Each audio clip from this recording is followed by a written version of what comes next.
What's up, my family? Listen, first-time listener, or you've been here the whole damn time. Hit that like, hit that subscribe, giddy up, let's go, no notes. That's my baby. That's my baby. We're going at it at 110%. I just want 5 minutes of happiness, please. Just give me 5 minutes. And they scored. They did it. What the hell was that? Oh, yeah. What the f*** are you talking about?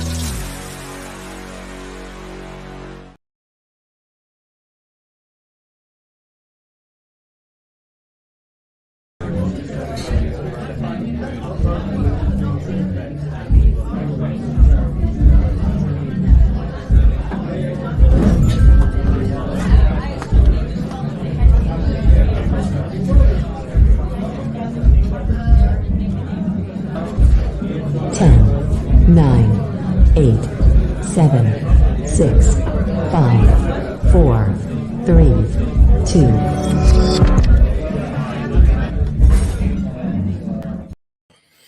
What's going on, folks? Welcome to Pro Fan Talk. My name is Markus Thomas. Thank you for joining me.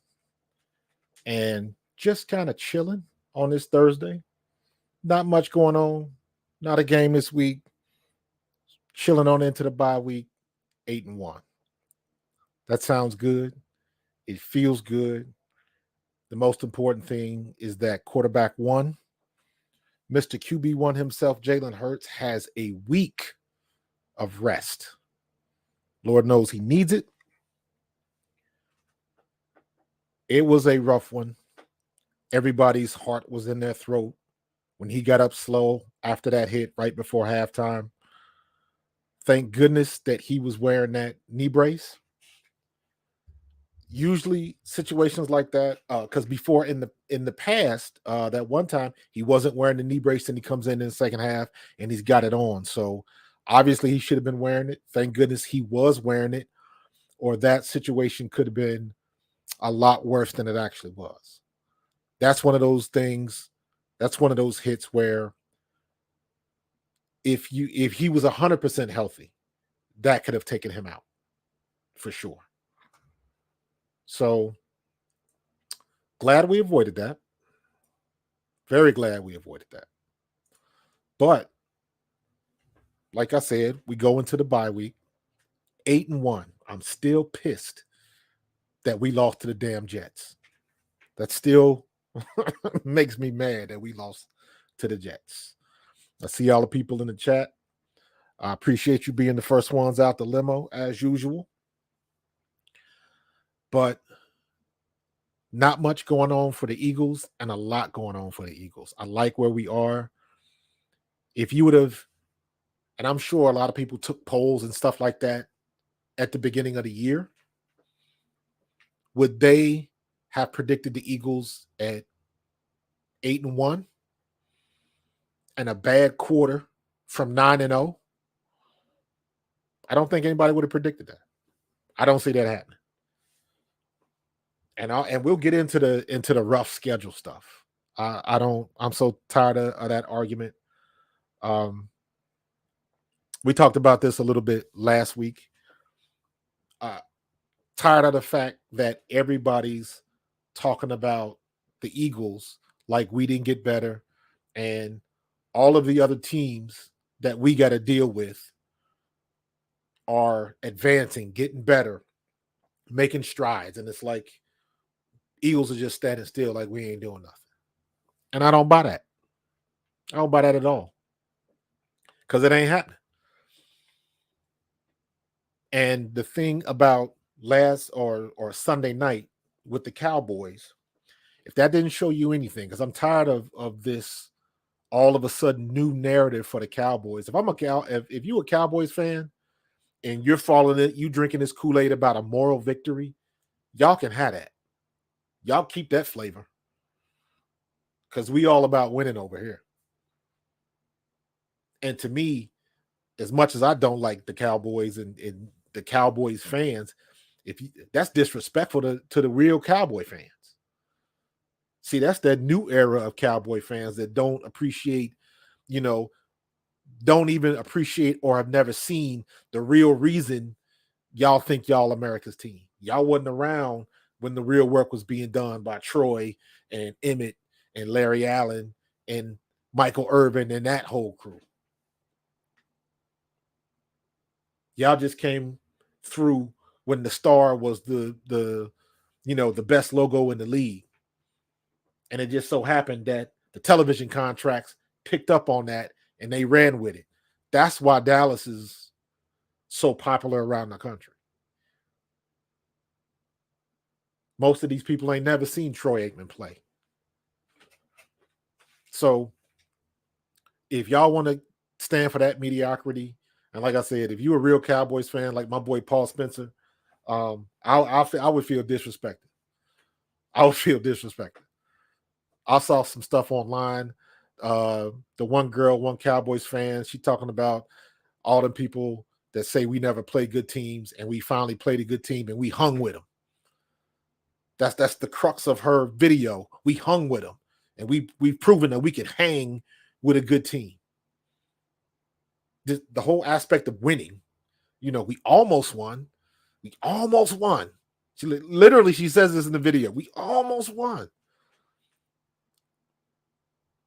But you didn't. Just like Keyshawn Johnson or Undisputed was telling Skip Bayless, like, y'all lost. Just a weird narrative. Maybe that's just me. I don't know. But all I know is if the shoe was on the other foot and Dallas did manage to get that win, and the Eagles fans were talking about, well, we're confident because the way we played, and we would be getting ripped to shreds. So you know what? Turnabout is fair play. When the Cowboys win, you can't shut them up. So they're going to get what they get. If they want to turn it into a moral victory, like I said, y'all can drink that Kool-Aid. We don't work like that around here. So we gonna keep this one to ourselves and go into our bye week and enjoy these health potions we about to get. That's it. So our success, is it surprising that we're 8-1 now? To me, no.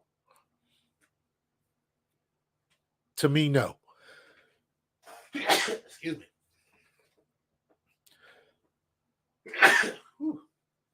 Two for you.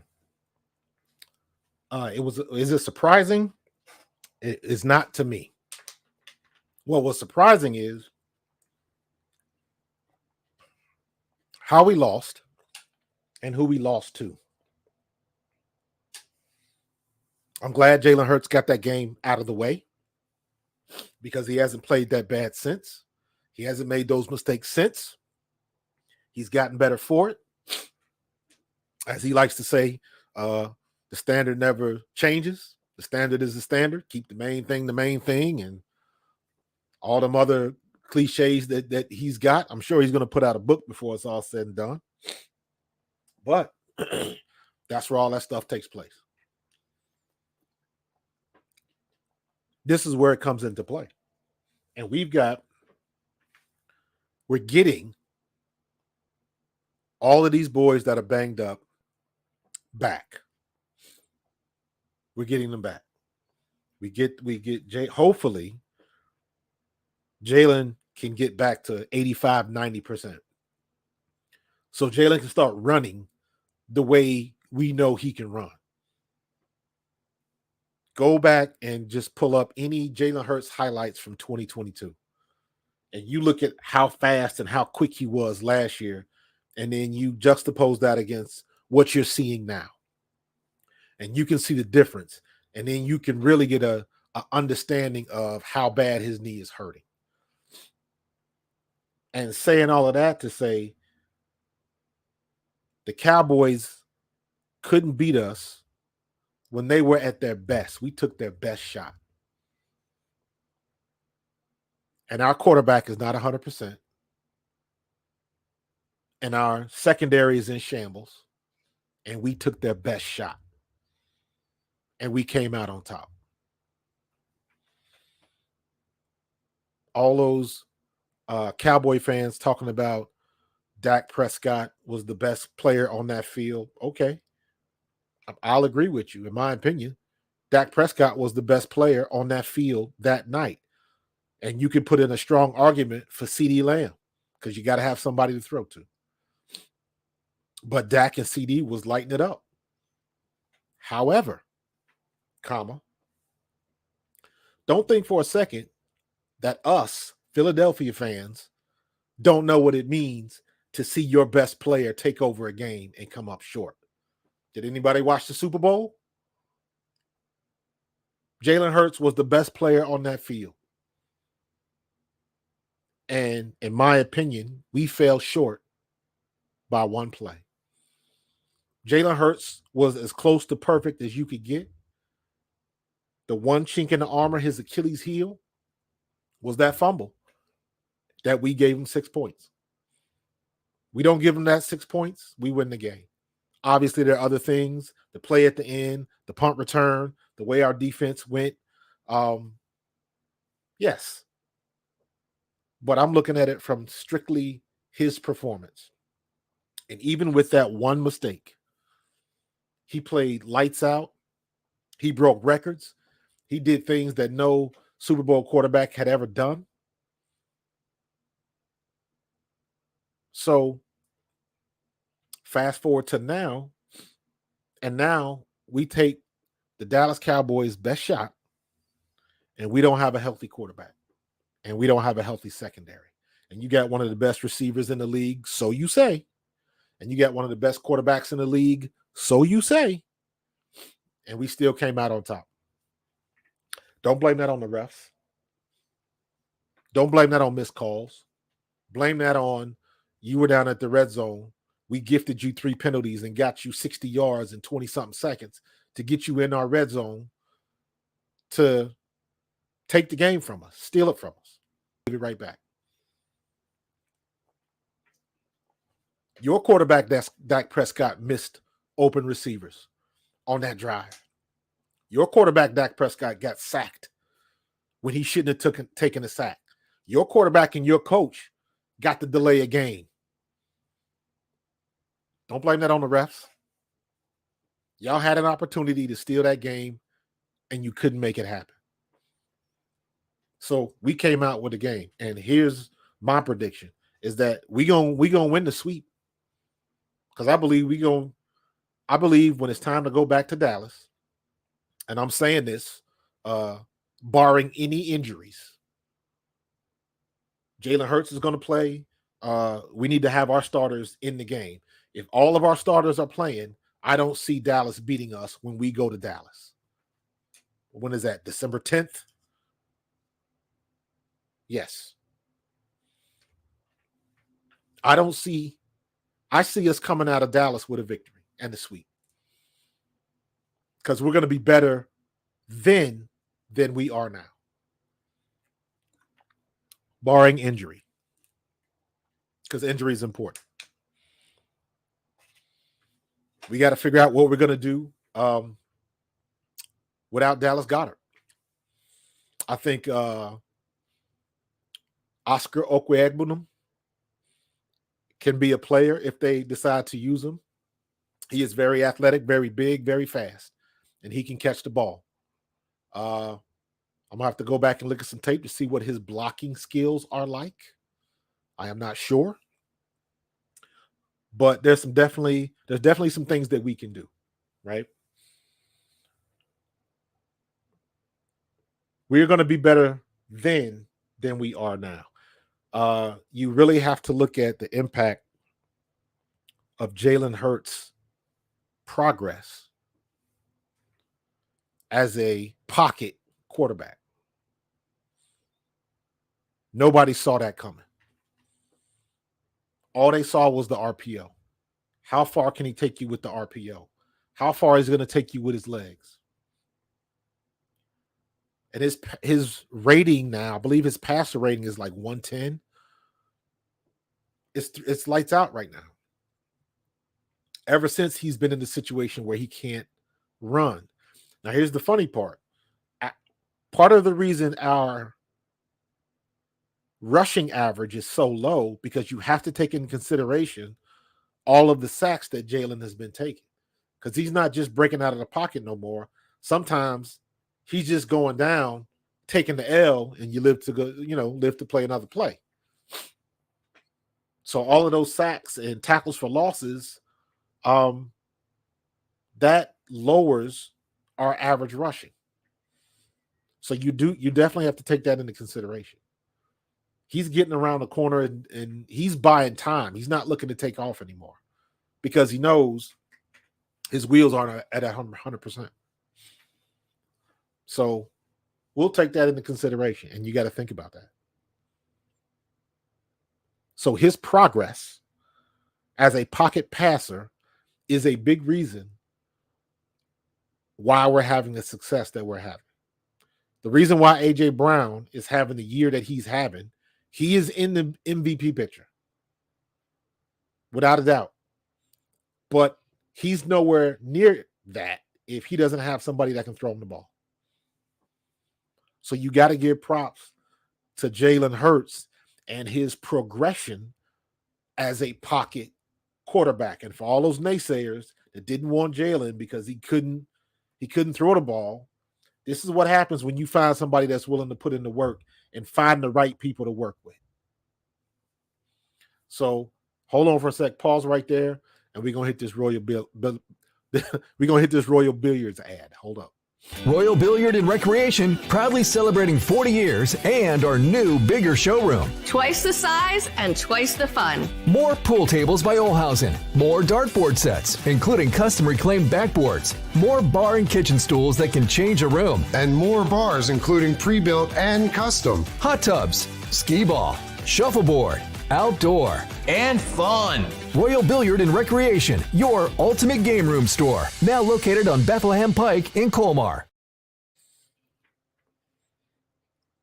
So, like I was saying, man, the progression of Jalen Hurts has been nothing short of stellar. His intangibles match his talent. And that's what we need. And I'm glad we're in that situation. Because everybody can't say that. Everybody can't say that.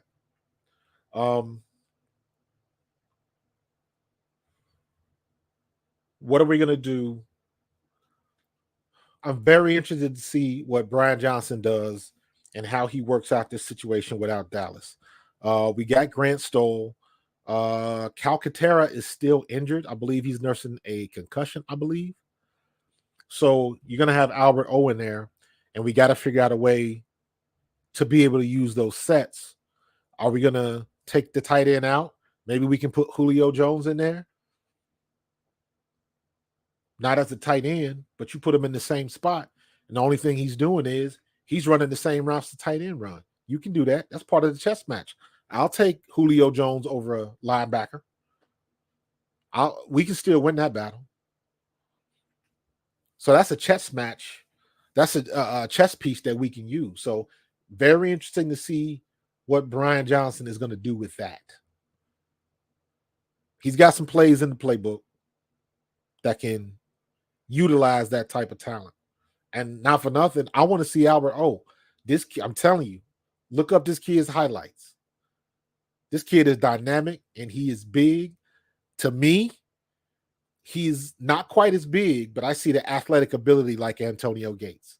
That's what I see when I see this kid. And I'm trying to figure out why Denver let him go. Was he just not playing up to snuff? Was it a numbers game? What was the deal in Denver with this kid? Because he looks like he's got some talent. So we'll see. We're gonna find out. But Brian Johnson better figure out how we are going to use him and how we're going to maneuver our pieces on the board to make up for the Dallas Goedert deficit. We got to be able to do that. I still think we have the advantage because we've been playing so well and so gritty and the ugly wins and all of that kind of stuff, with the exception of the Jets. We've been playing like that. And again, Jalen's on that bad wheel. So we'll see what kind of healing up we can get after this bye week. But A.J. Brown and Devontae Smith, interesting how, like, Devontae Smith sneaks in there and he just all of a sudden, he done hit you for a 34-yard touchdown or 20-yard. Like, they forget about it. Everybody's putting that focus on A.J. Brown. Now, though, that Dallas is out, Devontae Smith is going to get a lot more targets. DeAndre Swift is going to get a lot more targets. And that's a whole nother circumstance about how we're using him in the run game. Very difficult to criticize Brian Johnson. We're putting up 30-something points and we're winning these games. At the end of the night, we're winning the games, period. I don't care how we do it. However, I would like to see us get DeAndre Swift outside more often. If you check out the video on my YouTube channel, Pro Fan Talk, I just did a video where I talk about that a little bit, getting Swift outside on the corner and letting him race the DBs to the corner. Worst case scenario, you're talking about maybe a 2 to 3 yard gain. Best case scenario, he beats somebody to the corner, he gets a first down, or maybe he makes a splash play. But what it also does, it does set up a measure of play action, because if you can fake that pitch and pull those linebackers over a couple of steps, you got two things going on. You're creating space and separation in the middle of the field because the linebackers have to flow if they are respecting that pitch. The only way they're going to respect it is if you run it. But by pulling them over just a couple of steps, that creates that separation that you need if you got somebody dragging across the middle. Or you fake the pitch and DeAndre Swift continues around in that wide pattern, and whoever that linebacker is that's got to cover him. Because if the linebacker, depending on what the defense is, if there's a linebacker covering him, that means he's got to go out to get him. And that means that middle is wide open. If a DB is covering him, that means the linebacker most likely is back in the zone, so you can go underneath. And if a linebacker is covering him, that means they're either in some type of nickel or some type of variation, but you got an extra guy over there going for the running back. So if you got a DB on the running back, that means there might be a receiver, single man, single coverage. So it's all about the chess match. You got to create those matchups and those matchups that benefit us. And we can do that, especially when you got Gainwell and Julio Jones and DeAndre Swift. You can do that. And if they want to keep using Rashad Penny, use them. Use them. Don't lull us to sleep, because, listen, Rashad Penny is no joke. I know he's got an injury history, but so does Swift. And you see what he's doing? Use him.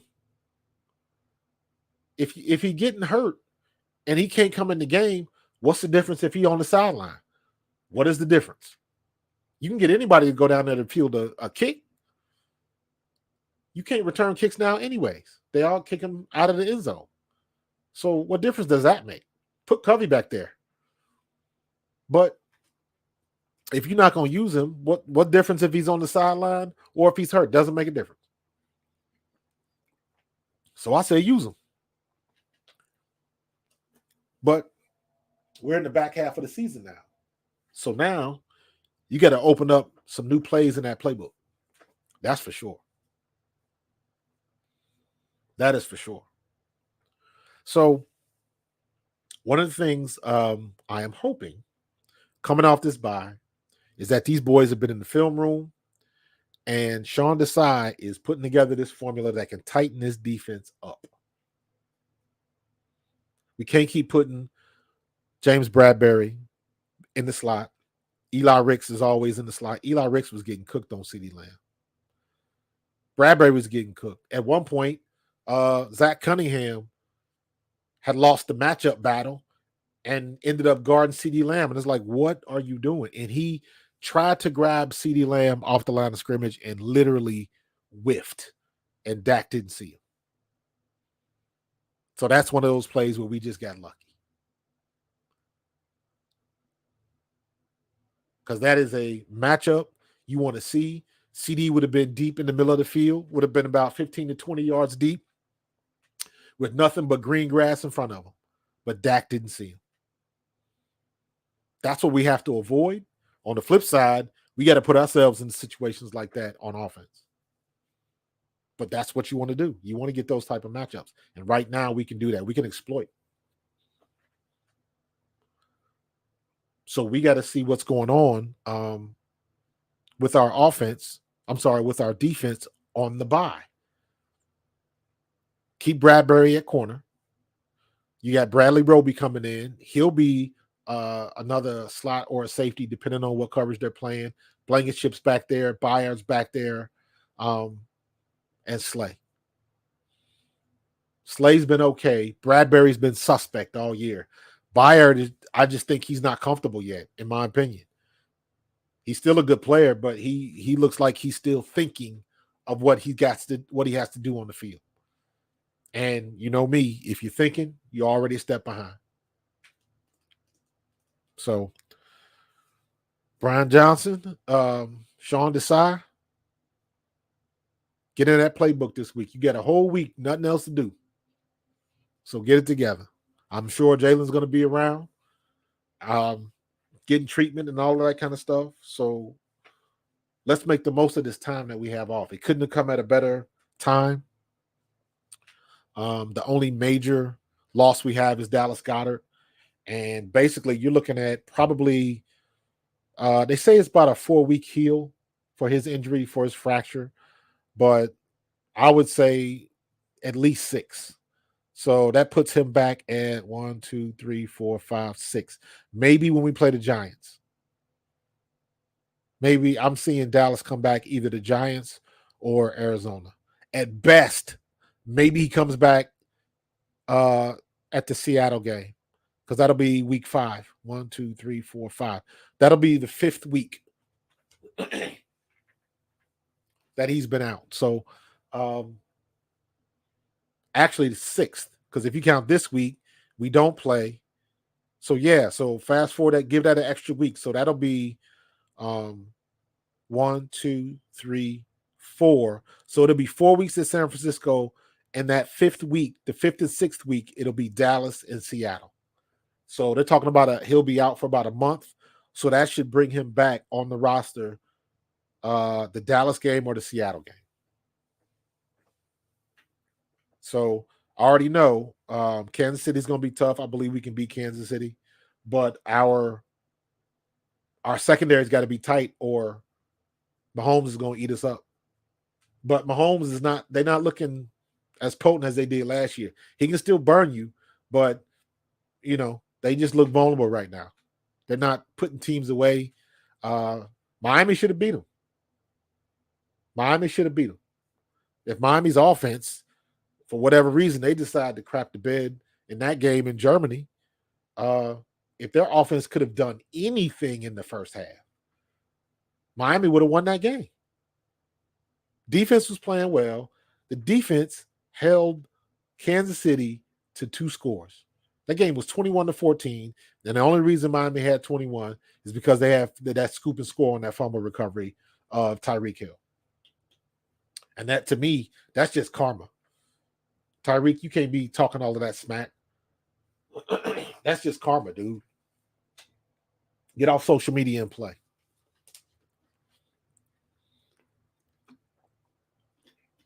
Talking smack on Twitter and Instagram and all of that serves you no purpose. You get no benefit from it. All eyes are on you. And if you make one misstep, one mistake, the world is coming down your throat. Doesn't pay. The math ain't mathing on that one. It's not worth it. All it is a distraction. Micah Parsons on his podcast saying the stuff that he says, it's a distraction. Luckily, Slay and the New Heights podcast, everything is light on that stuff. Nothing, controversial sayings and all of that kind of stuff. And I'll tell you what, props to Travis Kelce and Jason Kelce, man. Their New Heights podcast they're keeping the whole Taylor Swift thing at bay. At least that's what it looks like to me. Because the only time they bring her up is as if she's coming to the game. So he's been masterful at avoiding that fatigue where people are just sick of seeing her. So props to him. They still do their thing, the new news and all of that kind of stuff. And they kind of hit their altitude and they just keep it moving. So, but yeah, all of these guys, they doing their own stuff and just causing problems for your team, man. Just doesn't make sense. All right, but hold up. We gonna holler at Carlinos real quick. In our family, food is our daily bond. My nonna, affectionately called Mama by many, found solace and joy in the kitchen, sharing her love through delicious creations. She turned her culinary passion into a flourishing business alongside her husband and sons in 1983. Celebrating 40 years is a testament to our exceptional team, friends, family, and beloved customers. With gratitude, we look forward to the future, expanding our brand to share the highest quality Italian food and wine nationwide. Our heartfelt thanks to everyone who has played a part in our story. Grazie mille.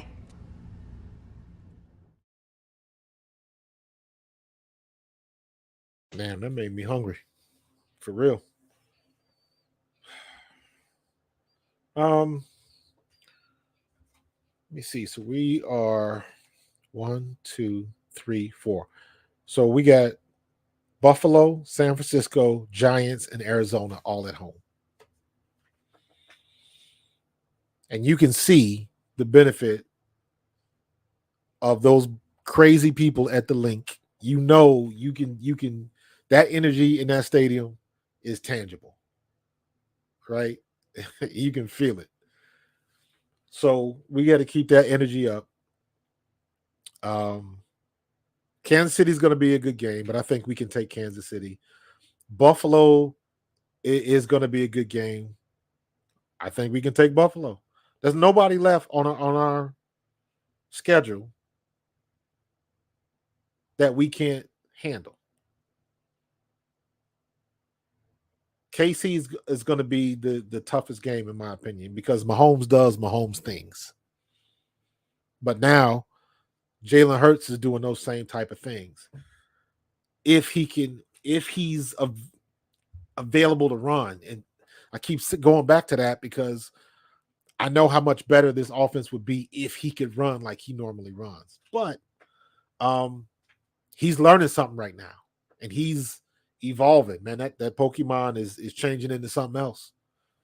And the way he's been throwing the ball and the way A.J. Brown has been catching and Devontae Smith, he's kind of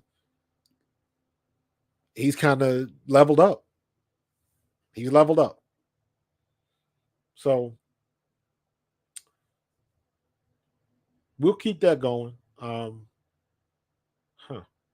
I wrote this down and said Eagles head coach Nick Sirianni and his ability to get the most out of his players. My one crit for Nick Sirianni, criticism. Sometimes it seems like it's loyalty over performance. Sometimes.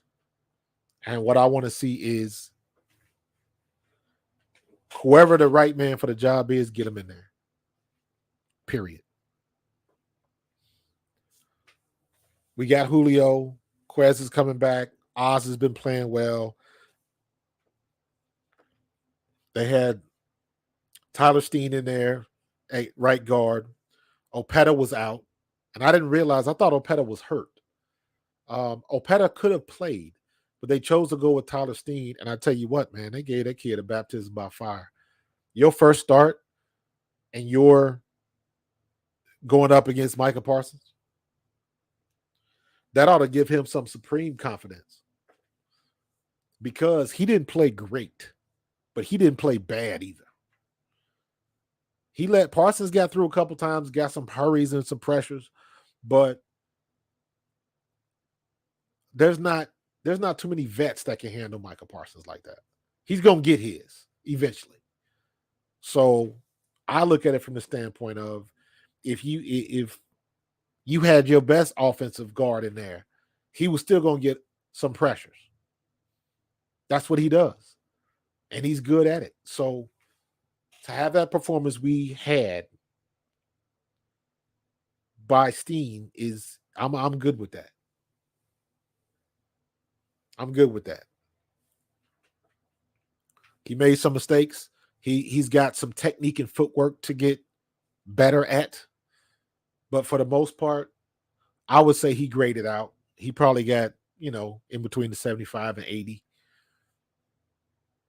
Because he made some mistakes, but for the most part, for that to be his first start, to go up against the best edge rusher in the league, arguably, he did okay. I'm good with that.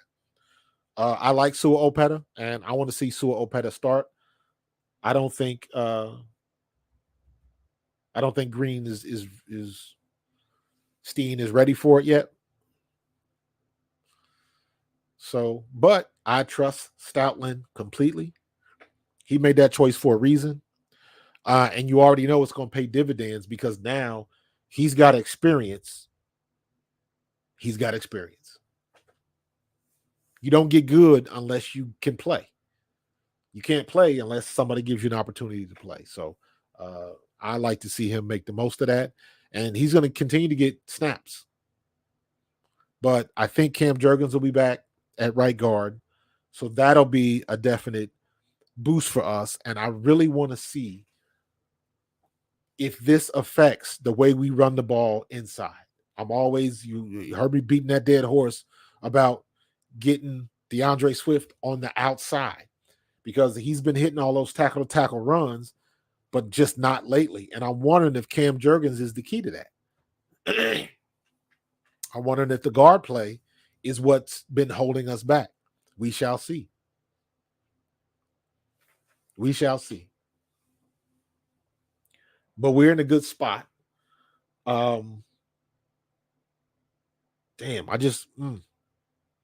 got to get them healing potions, man. Got to get them healing potions. Jalen in particular.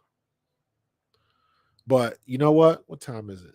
I want to do, we're going to hit this hat.com, and that way we can roll out to the end of the show. So we're going to hear from Hats.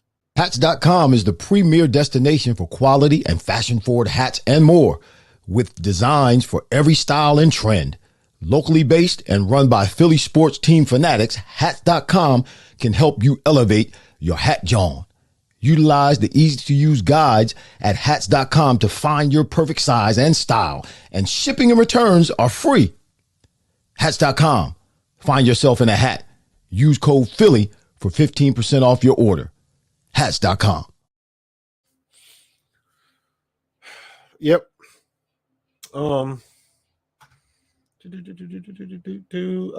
Let's go over. Let's look at. Excuse me. The expectations we're gonna have for the end of the season. Let's go over this real quick. This week is the bye. We go at Kansas City, Buffalo at home, San Francisco at home, at Dallas, at Seattle, New York Giants at home, Arizona at home, and the last game of the year, January 6th. We go to the Giants. And it's funny because that game is listed as to be determined. So I'm going to guess that would probably be a 1:00 game. They're going to try to get that out the way because the Giants really, I don't see the Giants being any good at that particular time. They're going to be just trying to get done, and they're going to have their bags packed before the game starts.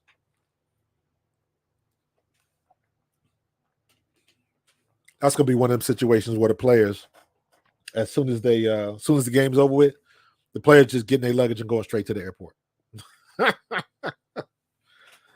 So they can cash it in and they be ready to get up out of there. So Kansas City's got issues. Kansas City is clearly Eric Bieniemy meant something to that offense.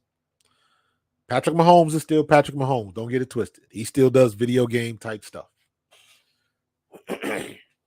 But the way that offense is running, clearly they have missed Eric Bieniemy. And you can see what Sam Howell is doing and what the Commanders are doing in Washington. Clearly, Eric Bieniemy made an impact on that organization. Whoever don't like him, but you can't say his presence is not missed. Can't say that. Buffalo has issues too.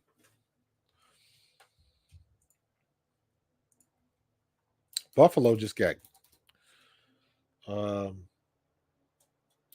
beat by my Bengals. Not for nothing. Bengals gonna win the AFC. It's gonna be Bengals in Baltimore fighting for that AFC. Watch what happens. Watch what happens. I'm trying to see. I know I saw something with the Bills. Let me see. Because Joe Cool is back. Joey Burrows is no joke. Let's do Buffalo Bills news. And they made some roster moves today or yesterday. Bleeping whack. Yeah. I think they're good, but I just think Buffalo can be beat right now. They're vulnerable. Josh Allen is not. He plays too much hero ball for me. I mean, he got a cannon for an arm, and he's not afraid to go airborne.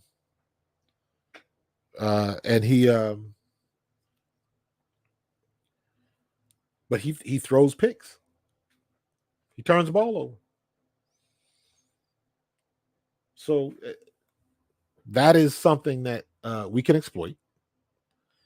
And I just think right now we're the better team. But it is all going to come down to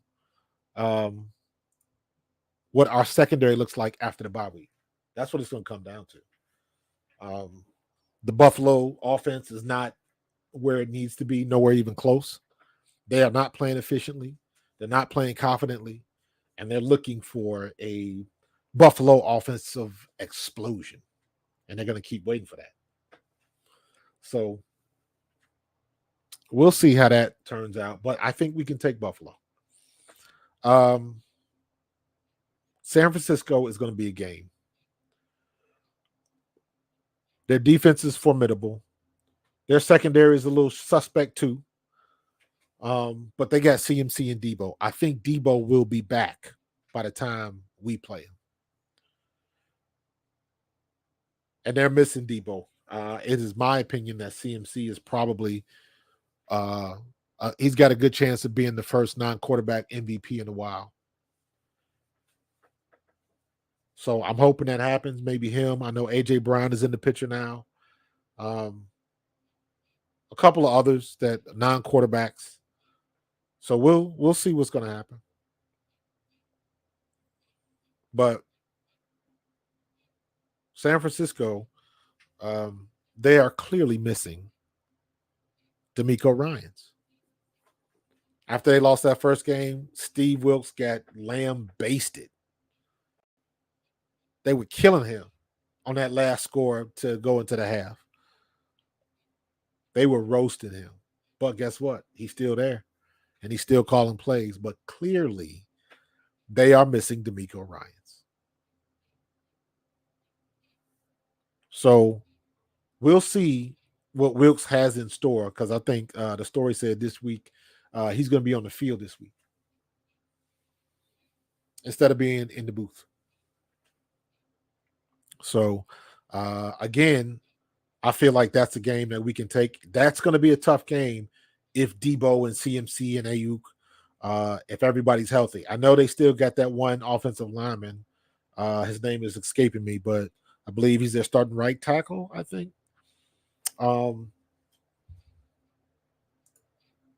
He's still injured. He's not back on the field yet. I'm going to get his name. Hold on.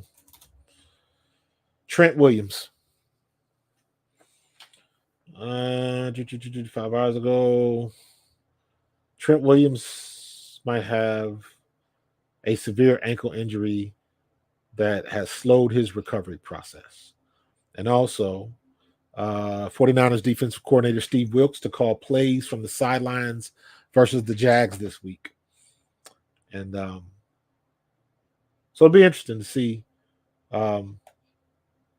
what the logic is with that. Because normally, if you're in the booth, you're looking at the defenses, you're looking at the coverages, and you're calling a counter to that. You're trying to call something that will be effective to what it is that you're seeing up in the booth, because you got the best advantage. It's different than being on the field, obviously.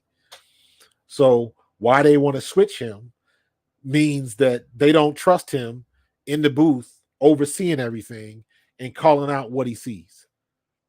So he's on the ground.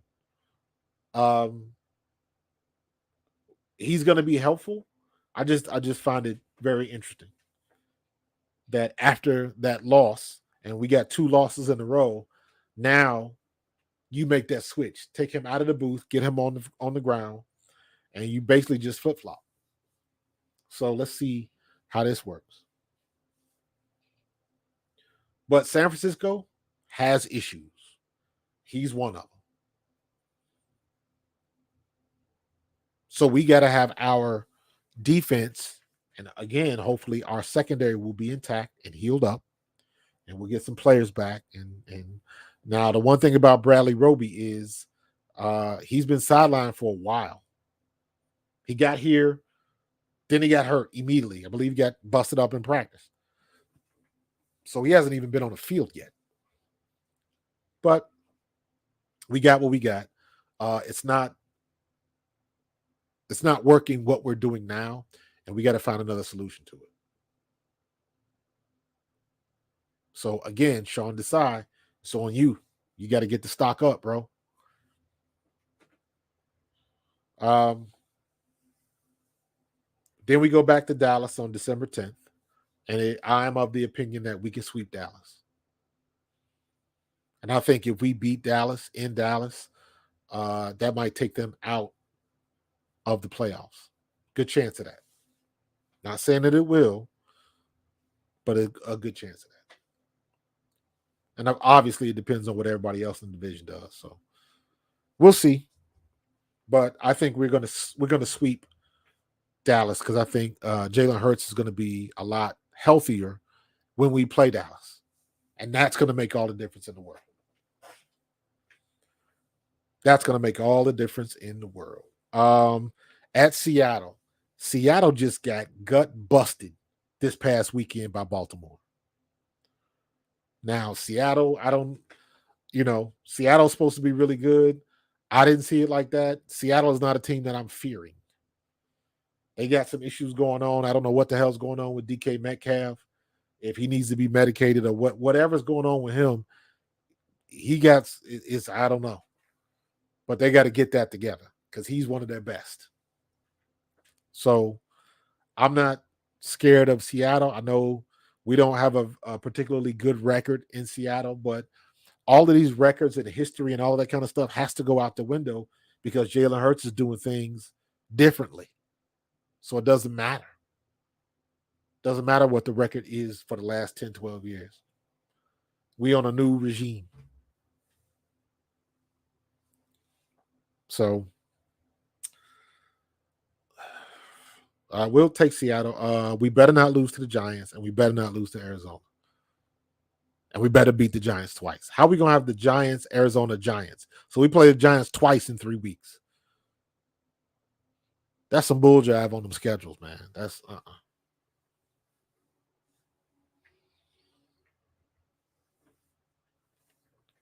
But we've got we're in good shape, man.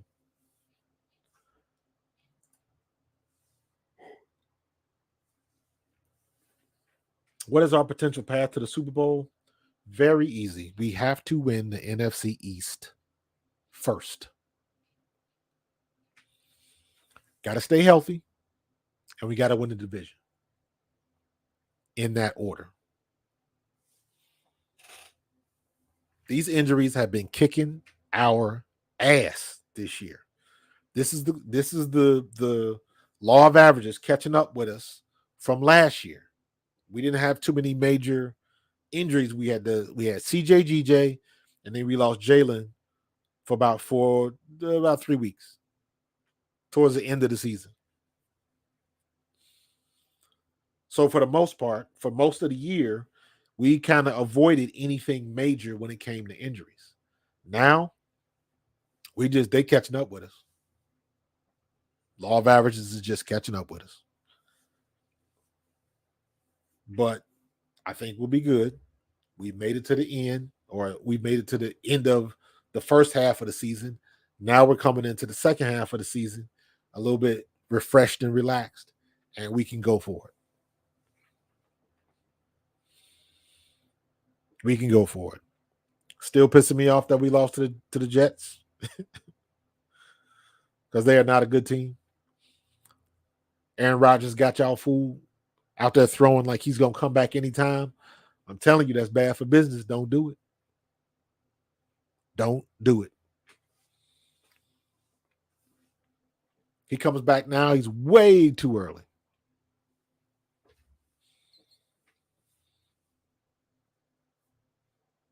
So our key matchups down the stretch, obviously at KC, Buffalo, San Fran, at Dallas, at Seattle.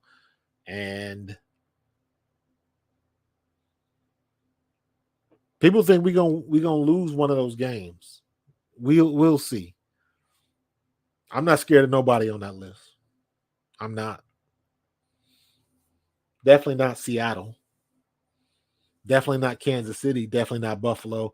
If anybody, I think the best game is going to be the San Francisco game.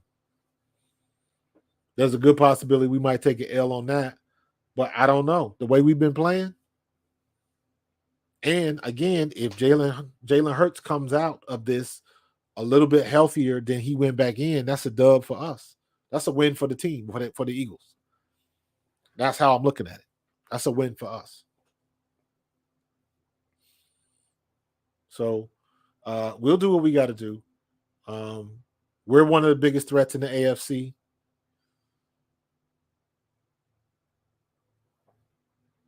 Along with San Francisco and Dallas. As much scrap as we talk about Dallas, don't get it twisted. Dallas is a good team. I just think we're better.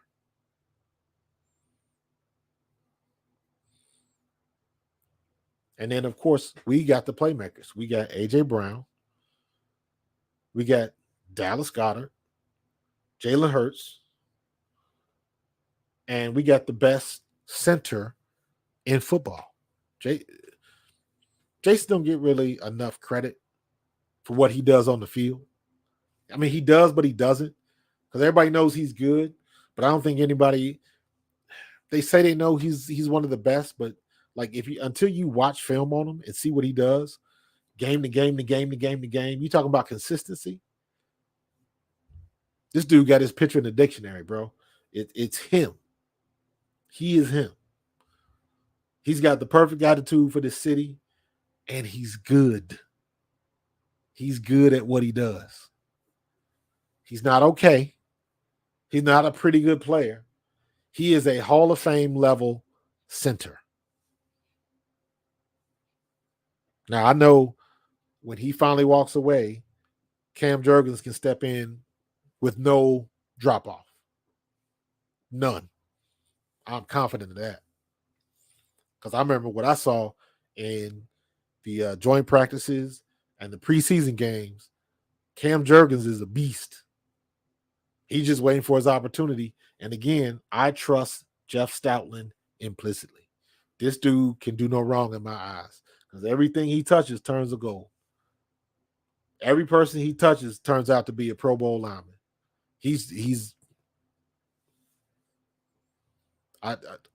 Howie Roseman and Jeff Stoutland. You leave them alone. You put them over here to the side. Don't bother. Let them do what they do. And I already know he's going to have them ready to go. Stoutland is that dude. Stoutland is that dude. So glad we're at this week. Glad we can heal up. And glad we're going to come out of this week 8-1 and be ready for Kansas City. And I think we're going to put a whooping on Kansas City. On the side, though, I want to see what the side's going to come up with because he's the key to this. Defense wins championships. Don't get it twisted. Still the same thing. All of these pocket quarterbacks and brotherly shoves, and you get all this offense going on. Defense still wins championships. Can't win a game if you can't score. So, but I'm going to get up out of here. I've been with you long enough. Enjoy your weekend off. Watch the Cowboys and watch all the teams in our division duke it out. And be glad we got QB1. All right, I'm going to get up out of here. Thank you for joining me. Check me out on my personal YouTube channel, Pro Fan Talk. Also, check me out here on the Mothership every Thursday on A2D Radio. I'm going to be here. I ain't going nowhere. Stop playing. I'm going to check you guys out next week. We're going to do it again. Go Birds.